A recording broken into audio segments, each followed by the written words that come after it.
ബസ്സിൽ വെച്ച് മറന്ന മാല തിരികെ നൽകാൻ വീട്ടമ്മയോട് 10,000 രൂപ ആവശ്യപ്പെട്ട് KSRTC. ഭർത്താവിന്റെ ചികിത്സയ്ക്കായി പണയം വയ്ക്കാൻ കൊണ്ടുപോയ മാലയാണ് KSRTC ബസ്സിൽ നഷ്ടപ്പെട്ടത്.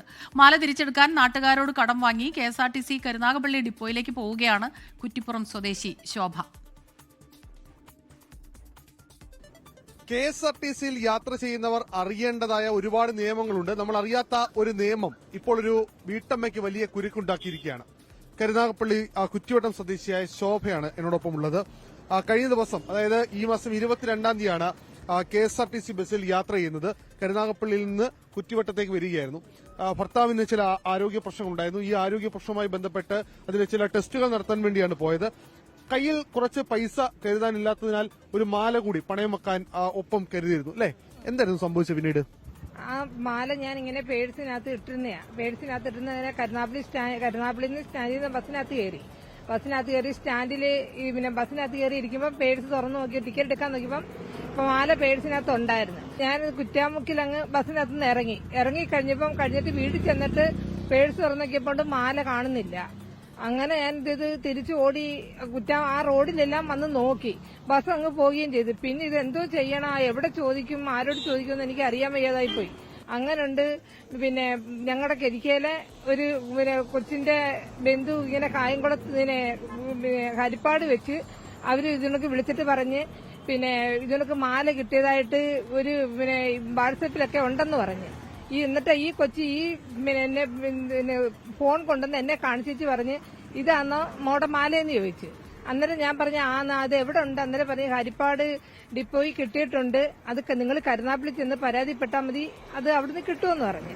അങ്ങനെ ഞങ്ങൾ കരുനാഗപ്പള്ളി ചെന്നപ്പോ ഉണ്ട് അവിടുന്ന് പറയുന്നു 200 രൂപ പത്രം വേണം, എന്റെ ആധാർ വേണം, എന്റെ ഐഡന്റി കാർഡ് വേണം, 10,000 രൂപയും വേണം. 10,000 രൂപ എങ്ങനെയാണ് ആ തുക പറഞ്ഞത്? എന്തുകൊണ്ടാണ് അത്രയും രൂപ? അത്രയും രൂപ അവര് 4 പവന്റെ മാല ആയതുകൊണ്ടാണോ? 2 പവന്റെ മാല 2 പവന്റെ മാലയായോണ്ട് 10,000 രൂപ കൊടുക്കണോ KSRTC കൊടുക്കണം അവിടുന്ന് പറഞ്ഞു. KSRTCക്കുള്ളിൽ അങ്ങനെ ഒരു നിയമമുണ്ട്, അതറിയാം. പക്ഷെ സൂക്ഷിച്ചതിന്റെ ചിലവായി ആ വാടകയായിട്ടാണ് 10,000 രൂപ ഇപ്പോൾ ആവശ്യപ്പെടുന്നത്. അന്നേരം അവര് പറയുന്ന 2 ദിവസം അവരെ കയ്യിൽ ഇരുന്നത് കൊണ്ടാ അവര് 10,000 രൂപ ചോദിക്കുന്നത്. 10,000 രൂപ ഒപ്പിക്കാൻ വേണ്ടി ഓടി. അണ്ണന് സുഖമില്ലാത്ത അണ്ണനെ ഈ പറഞ്ഞ ക്രിയാറ്റിൻ കൂടുതൽ അണ്ണനെ ഡയാലിസിസ് ചെയ്യുകയൊക്കെ ചെയ്യേണ്ടുന്ന. അന്നേരം അങ്ങനെയൊക്കെയുള്ള പൈസയുടെ പ്രശ്നം കൊണ്ടാ ഞാനും ഇങ്ങനെ വിഷമിച്ച് ഇങ്ങനെ ഇരുന്നത്. അല്ലെങ്കിൽ എനിക്കൊരു കുഴപ്പവും ഇല്ലായിരുന്നു. അങ്ങനെ മന്ത്രിയോട് എന്താ പറയാനുള്ളത്? എങ്ങനെങ്കിലും മന്ത്രി ഈ പൈസയുടെ കാര്യത്തിൽ എന്തെങ്കിലും ഒരു നടപടി ചെയ്യണം. ഞാൻ ഈ 10,000 രൂപ കൊടുക്കുന്നത് കൊണ്ട് അതിനെന്തുവാന്ന് വെച്ചാൽ എനിക്ക് പറയുന്ന നിവൃത്തിയില്ലാത്തതുകൊണ്ട് ഞങ്ങൾ പറയുന്നത്.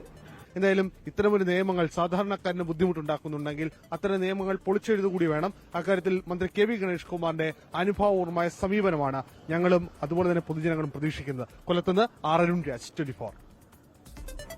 അരുൺരാജാണ് ഈ റിപ്പോർട്ട് തയ്യാറാക്കിയത്. അരുൺരാജ്, ആ വീട്ടമ്മയുടെ സങ്കടമൊക്കെ കാണുമ്പോൾ നമുക്ക് ഓർമ്മ വരുന്ന കാര്യം ഈ മുതലെടുക്കുകയാണോ സജ്ജി എന്ന് പറയുന്ന ആ ഡയലോഗാണ്. KSRTCയുടെ ഏത് ചട്ടമാണെങ്കിലും ഏറ്റവും പ്രധാനം അത് മനുഷ്യനെ സഹായിക്കുക എന്നുള്ളതാണ്.